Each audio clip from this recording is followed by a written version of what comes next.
So today I want to talk about things falling apart, and this comes from what has been attributed to the Buddha as his final words on his deathbed, and I'm going to paraphrase it, and then I'll give you the actual quote from the sutta. But the sort of Western paraphrase is: "Things fall apart, tread the path with care. Things fall apart, tread the path with care." The Buddha's actual words, as recorded, as attributed by him in the Mahaparinibbana Sutta, are often summarized as, quote, "All conditioned things are subject to decay.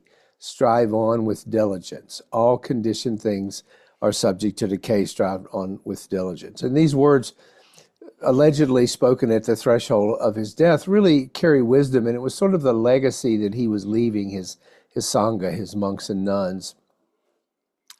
And the quote, I think, reminds us of what we've been talking about the last couple of weeks, which is life's impermanence, but also the importance of mindful, intentional living.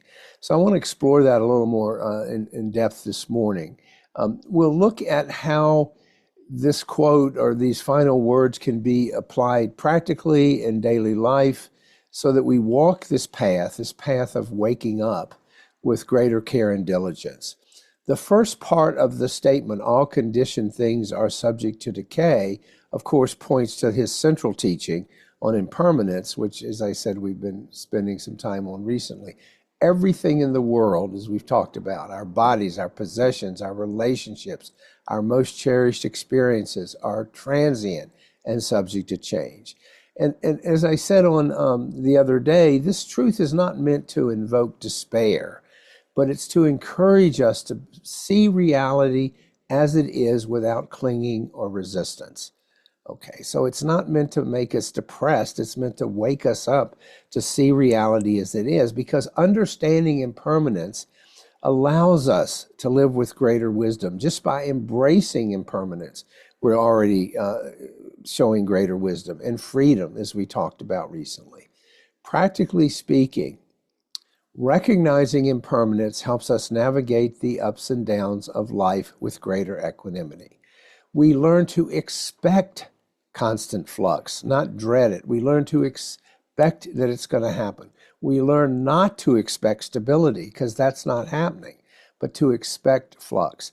When we face loss, when we face failure, when we face disappointment, we remind ourselves that these are simply natural aspects of existence.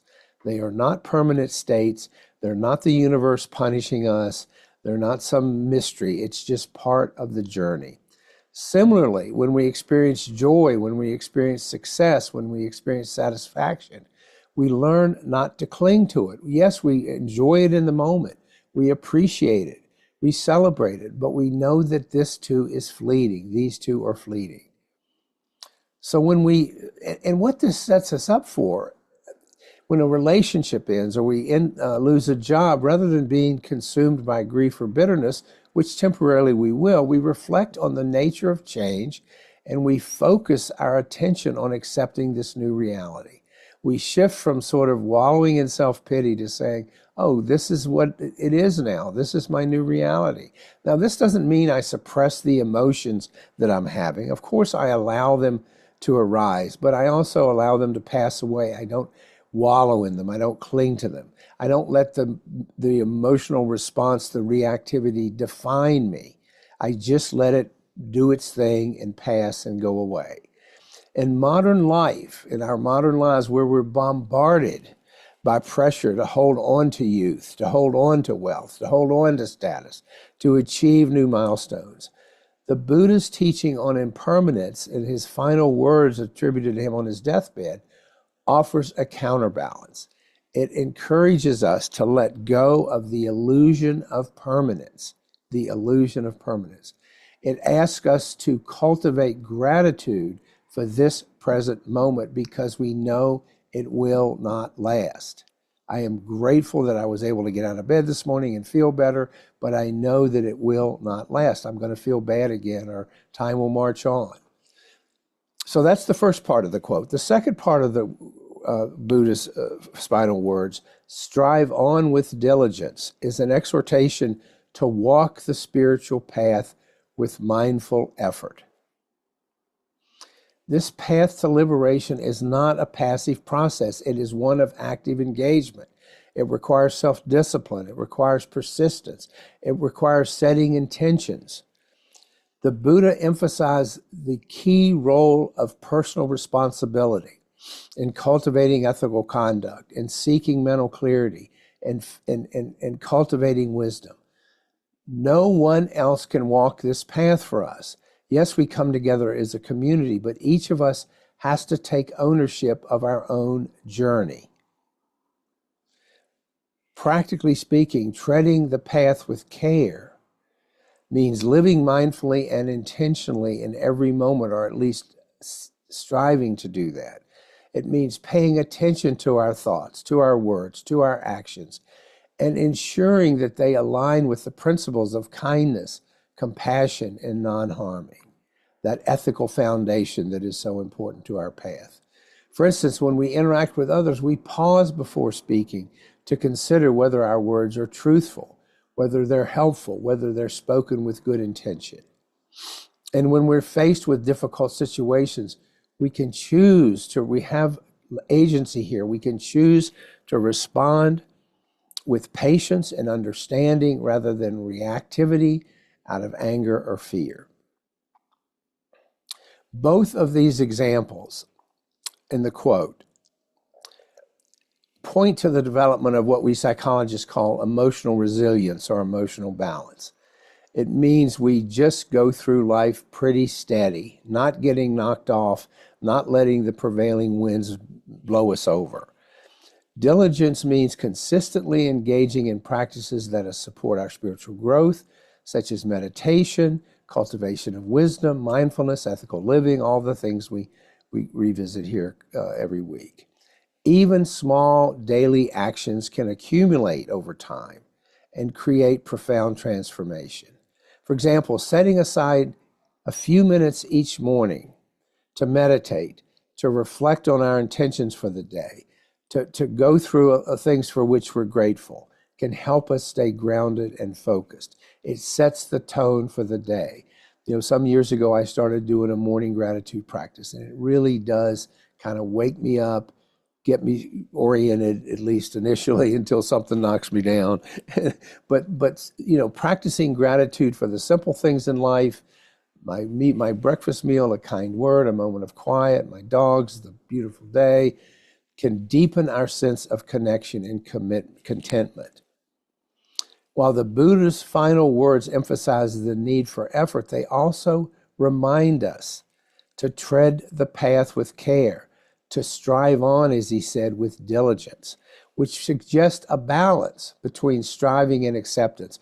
We don't strive, at all costs, just, knocking everything over. We strive where our discernment tells us that change is available, and when our discernment tells us it is not, we accept that.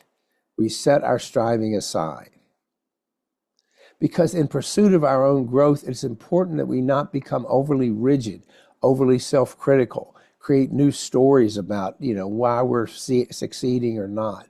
Because the path is never about perfection.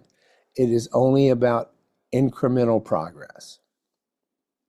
When we inevitably make mistakes, which we will, when we encounter setbacks, which we will, that's when we invoke self-compassion. That's when we say, okay, fall down 7 times, get up 8, as the Zen folks tell us. We use these experiences as opportunities for learning as teachers. Everything can be a teacher. It need not be a self-condemnation.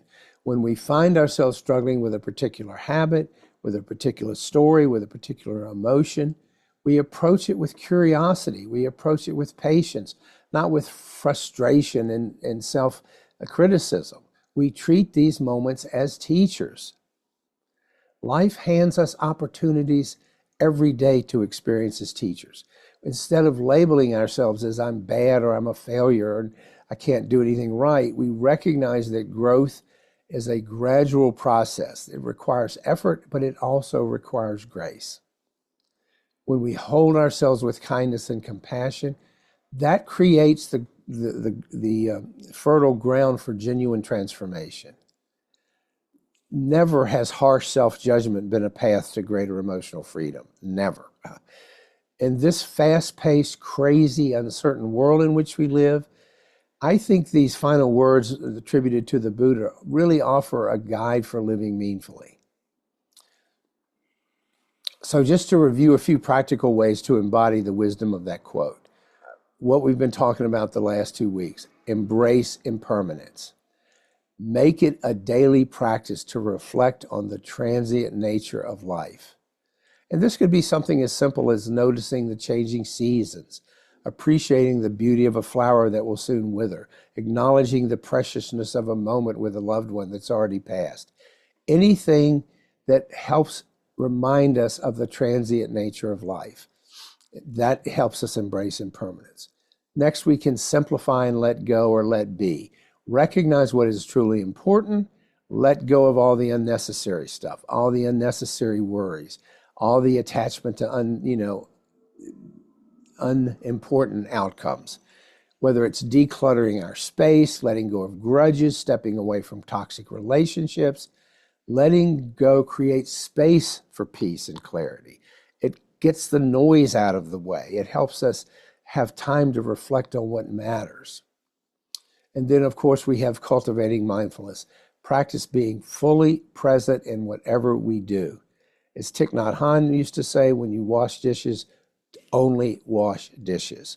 Whether it's eating, walking, listening to a friend, focusing on the present, which allows us to engage with life more deeply, respond to situations with greater wisdom. We are less likely to be functioning on autopilot when we cultivate mindfulness.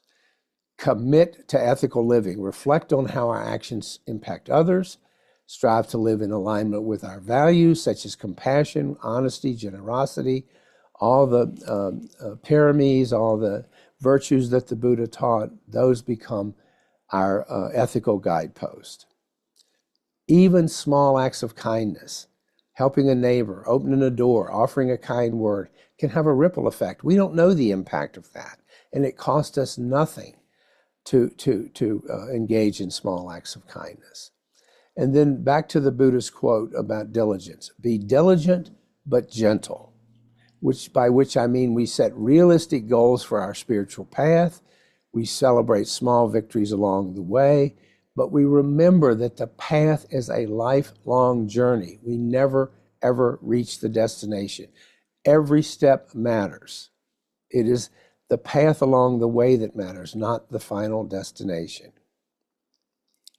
So the Buddha's final words, things fall apart, tread the path with care, is a profound reminder of life's impermanence, a profound reminder of the importance of intentional living. When we embrace the truth of change, the truth of impermanence, when we strive on with diligence, we navigate the challenges of life with grace and wisdom. These words from the Buddha invite us to live fully in each moment, to let go of what no longer serves us, and to walk the path of awakening with both effort and care. When we do this, we honor the Buddha's teachings. We move closer and closer to the peace and freedom that he promised us with his teachings. So those are some thoughts today on things falling apart and treading the path with care.